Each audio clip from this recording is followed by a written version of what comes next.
Bonjour Brigitte Toussaint. Bonjour. Avant de parler de politique, je voudrais que vous nous parliez de vous. Qui êtes-vous?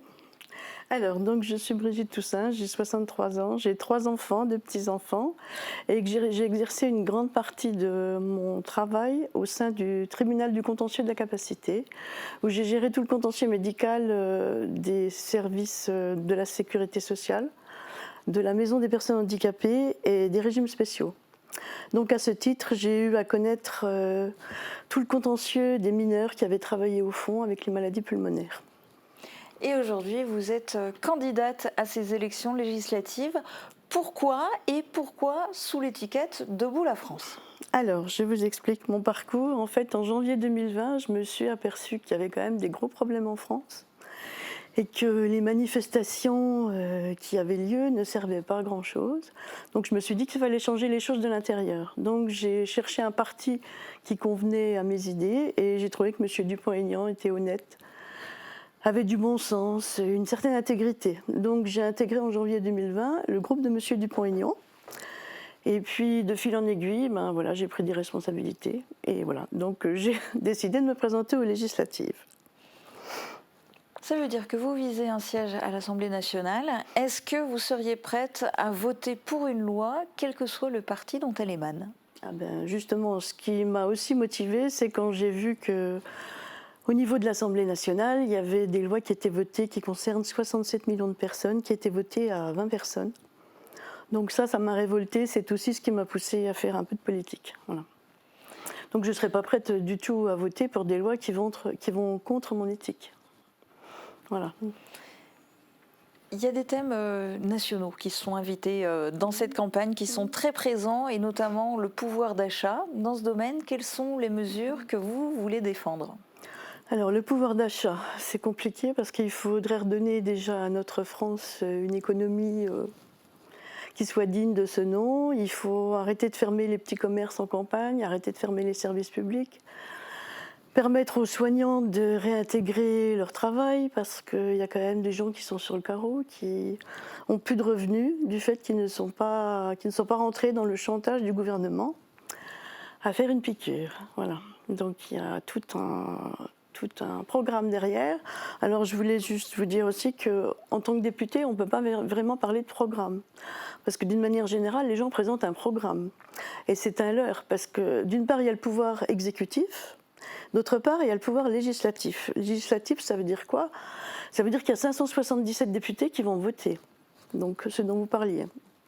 Ils vont voter en leur âme et conscience, normalement. Normalement, ils défendent déjà les intérêts nationaux et ensuite une circonscription. Donc voilà, 577, si on est un ou deux, moi je défends l'intérêt de faire des groupes différents à l'Assemblée nationale. Il faut qu'il y ait des groupes différents qui défendent des idées différentes, il faut une véritable démocratie. Ce qui n'existe plus actuellement. Il y a un autre thème dont s'emparent un peu tous les partis, tous les groupes, c'est la retraite. Alors pour vous, une pension de retraite complète, ça doit être à quel âge et au bout de combien d'années cotisées? Ça veut tout dire et rien dire parce que justement on se bat sur des faux problèmes parce que vous ne pouvez pas comparer quelqu'un qui est descendu au fond de la mine, quelqu'un qui est salarié, quelqu'un qui est juge. Ils n'ont pas du tout la même carrière. Je pense qu'il faut que ce soit adapté en fonction du travail de chacun. Il faut des conventions collectives et puis voilà. On peut dire 60, on peut dire 62, 63, 64, 65. Ça n'a aucun sens par rapport aux revenus qu'on avait parce que la retraite, elle dépend quand même des revenus qu'on avait et elle dépend aussi du travail qu'on a eu. Donc c'est un faux débat quelque part. Donc voilà, on ne peut pas donner des grandes lignes comme ça. Ça n'a pas de sens en soi. Par contre, je suis aussi pour la réindexation des retraites sur l'inflation. Voilà. Mais bon, après, on peut dire 64, 65, on peut dire 60. Ça n'a pas vraiment de sens en fonction du travail de la personne. Comme je dis, voilà.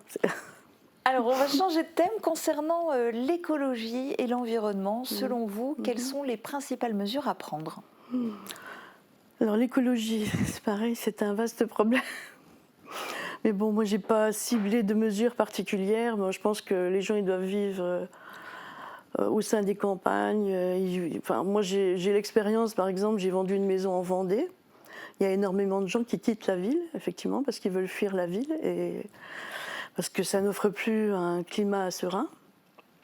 Et donc, moi, j'ai vendu une maison en Vendée. J'avais des gens de Paris qui voulaient me verser une somme sans voir la maison. Les gens fuient les villes, ça c'est clair. De plus en plus, il y a des gens qui veulent revenir à la campagne et voilà.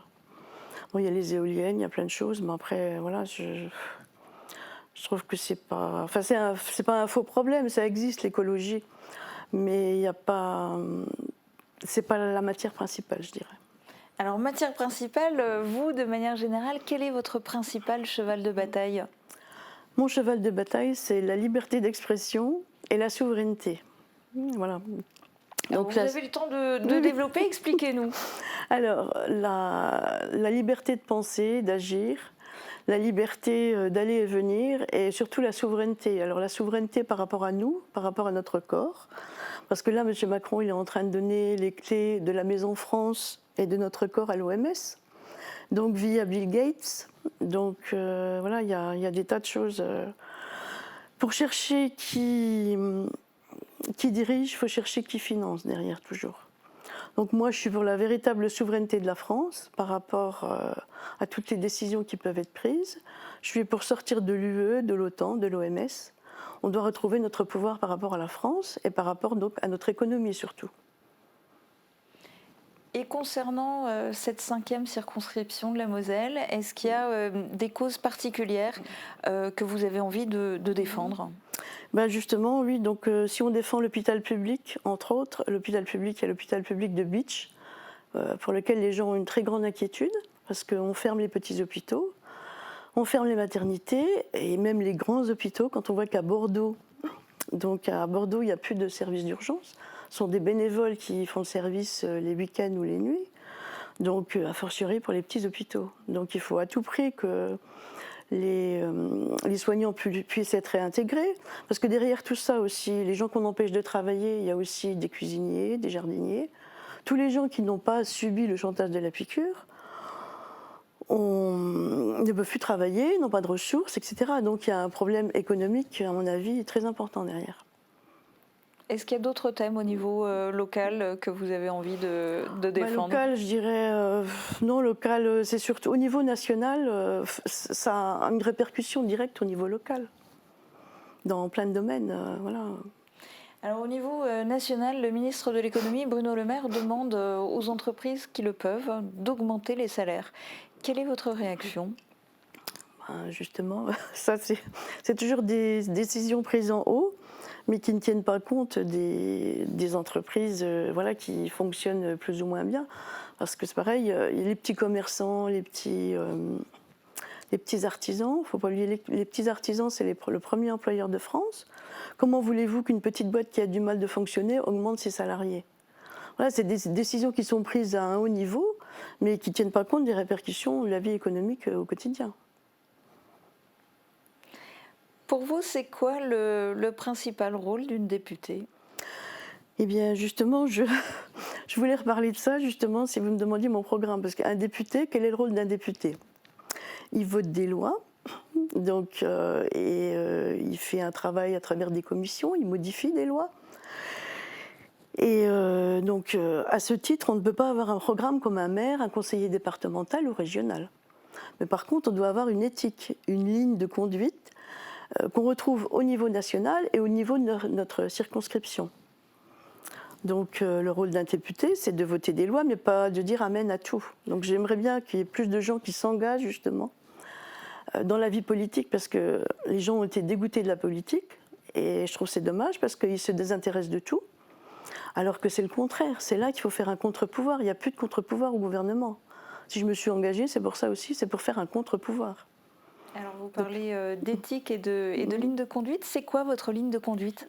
Eh ben, ma ligne de conduite, justement, c'est de redonner la voix du peuple, parce que le peuple, on ne l'entend jamais. Une fois que les gens sont députés, une fois qu'ils sont en haut de la pyramide, on va dire, ils ne tiennent plus compte, voilà, malgré les belles promesses, ils ne tiennent plus compte vraiment du peuple, quoi. Donc... Alors, il vous reste beaucoup de temps si vous voulez développer encore une idée.